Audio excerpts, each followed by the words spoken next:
Sumer.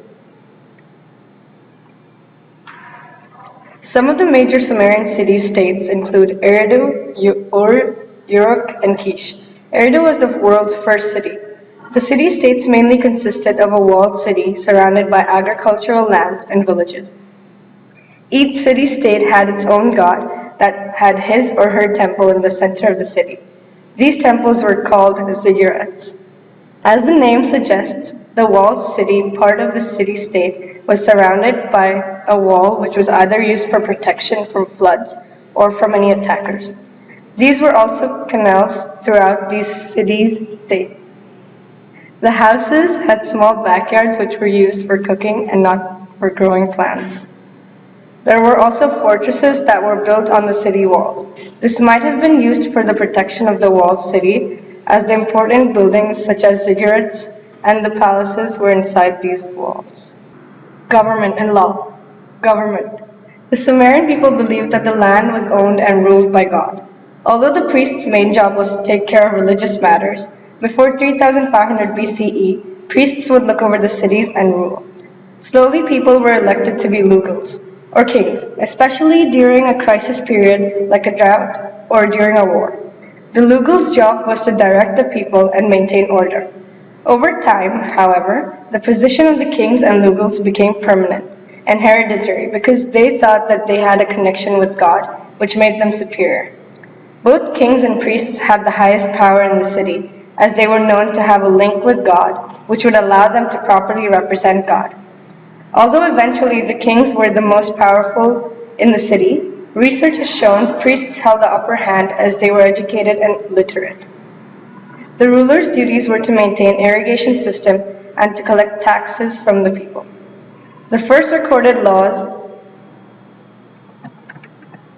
were the Code of Ur-Nammu. This is the oldest surviving law code. This is 300 years older than the Code of Hammurabi. The laws were written in an if and then format. The laws were designed to protect women, widows, and the poor against the more rich and powerful. The laws were very detailed, but there were many loopholes. It was detailed because it never had a crime like grievous injury. Punishments that would be meted out would usually be death, or the accused would be asked to pay. Lawmaking in Sumer had to go through two legislator houses. The upper house consisted of elder men, and the lower house would consist of citizens who were mostly men. The Code of Ur-Nammu is influential because it was one of the oldest written laws which would have been used as reference to write other laws in the future. This is said to be mainly similarities between the Code of Ur-Nammu and the Code of Hammurabi. The legislature houses were influential because one of the houses included citizens to participate in lawmaking. This meant that the Sumerian society would take into consideration of what its people had to say. Agricultural intensification. The Sumerians led in the age of intensive agriculture and irrigation, which is to supply water to land or crops to help grow, typically by means of channels. Much of the land was owned by temples and the king. They leased the land and tools in return for profit. Emmer, wheat, barley, sheep, and cattle were cultivated and raised on a large scale for the first time. Developed agricultural techniques were also used. For example, large-scale intensive cultivation of land, monocropping, organized irrigation, and the use of specialized labor force. This led to a lot of storable food, which in turn helped them to settle in one place instead of migrating after crops and grazing land.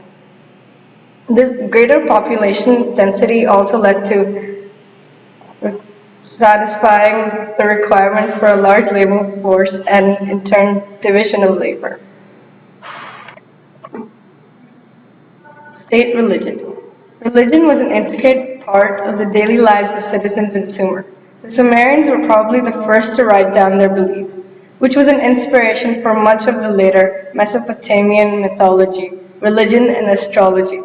Because of Mesopotamia's unpredictable weather, Sumerians depended on God, hoping to be safe in the freaky weather and disasters such as floods and sandstorms. Their paintings and sculptures were mainly created with their gods as the subject. This again showed the importance of religion and the influence of God in their daily life.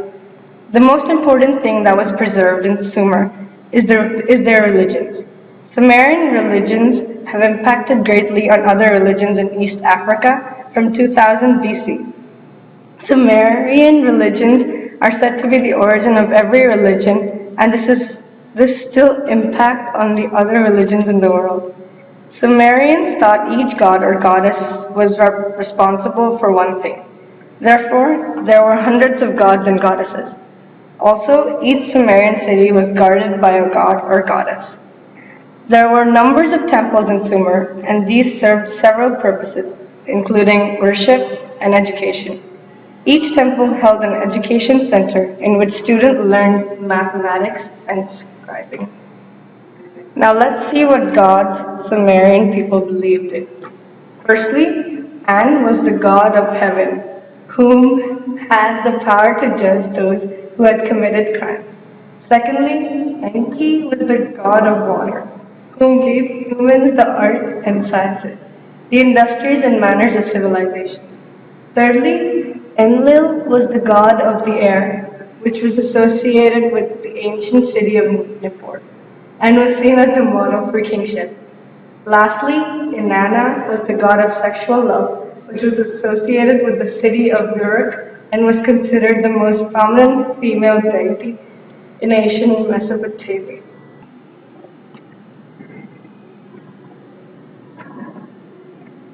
Merchants and trade. Merchants. Merchants from Sumer created grain and manufactured items such as pottery and tools, which were produced by the Sumerian cities. However, later it was impossible to get the goods that merchants want while they were bartering.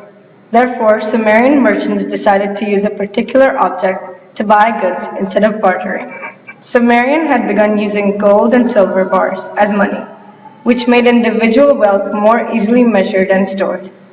This could make the Sumer wealthier than other civilizations because others faced lots of problems using shells or paper as money. The Sumerian merchants were very strong and relatively independent. They were allowed to take an initiative and did not only work on king's order, like the Egyptian merchants and craftsmen.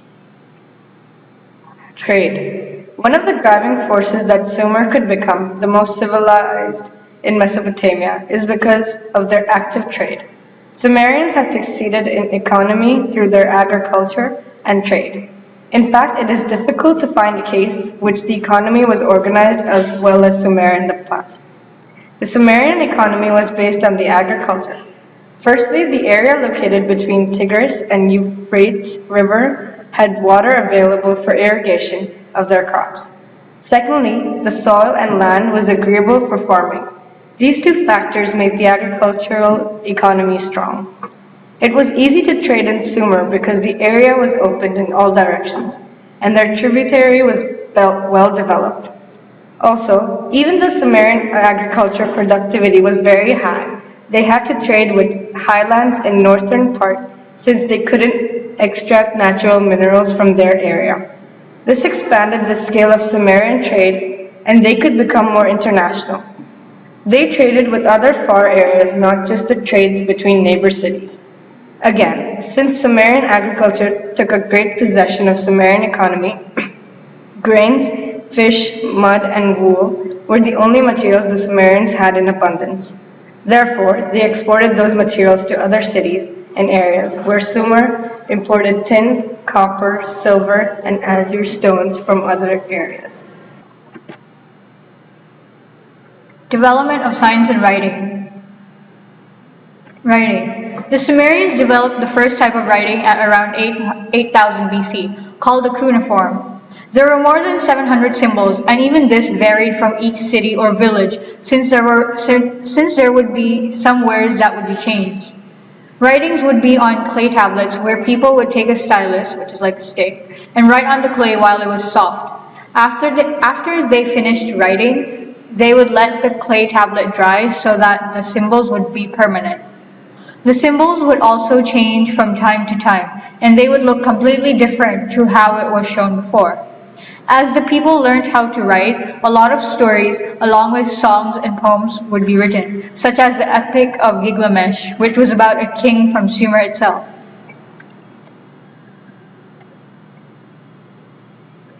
Sciences. In the sciences, the Sumerians believed that God gave them the wisdom for science itself and astronomy, and a lot of constellations that we know now were shown by the Sumerians, like Orion. They created the wheel at around 3700 BC, and although it was used in pottery, they realized that it could also be a part of a means of transportation. They found time, like they divided an hour into 60 minutes, and from that they divided each minute to 60 seconds.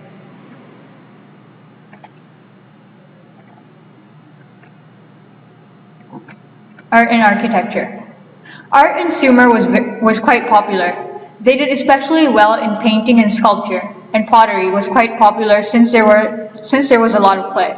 Art would mainly be used for religion, and they believed that since God gave everything to them, the Sumerians should respect them and worship them by painting or sculpting them.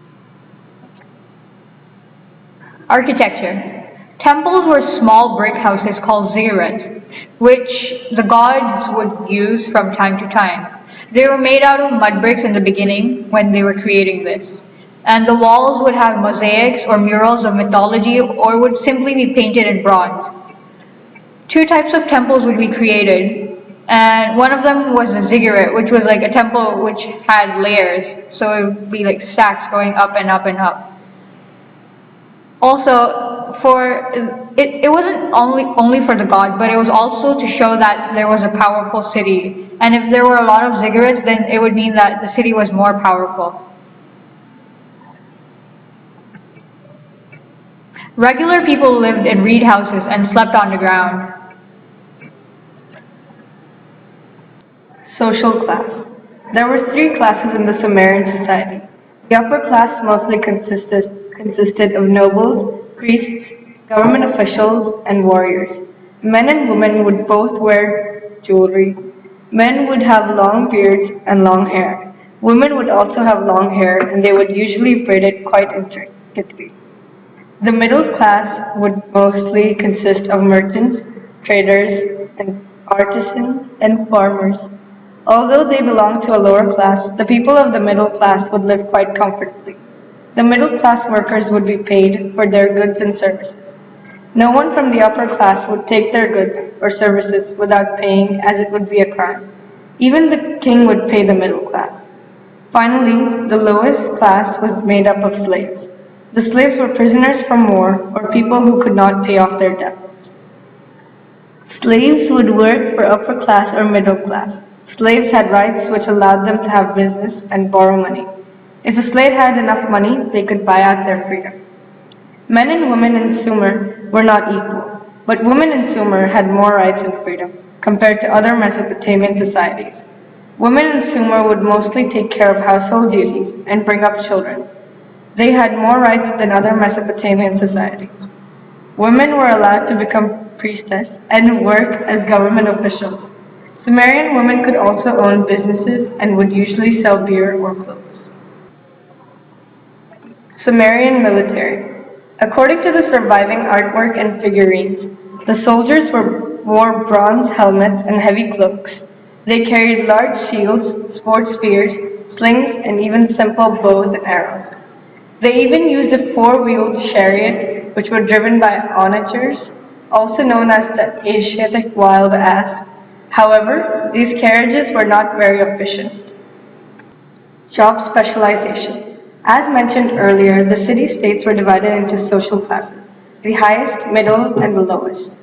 The highest contained the priests, kings, important leaders, and their families. The middle class, most people, contained the merchants, managers, carpenters, potters, bricklayers, doctors, and scribes. Scribes were people who wrote things for others, since writing was a valuable skill and not many people could do it. Scribes were needed to record ownership and taxes owed, and it was a unit of measurement. They kept record, wrote letters for others, copied down stories and songs, and exchanged services for goods they needed. The lowest class, which were the slaves, Either they were prisoners of war, or they were enslaved because they couldn't pay off their debts, or had done some crime. This wasn't a punishment for their life. They were freed of their class if they paid off their debt or served their punishment. The Sumers are very influential. For example, Eridu was the world's first city.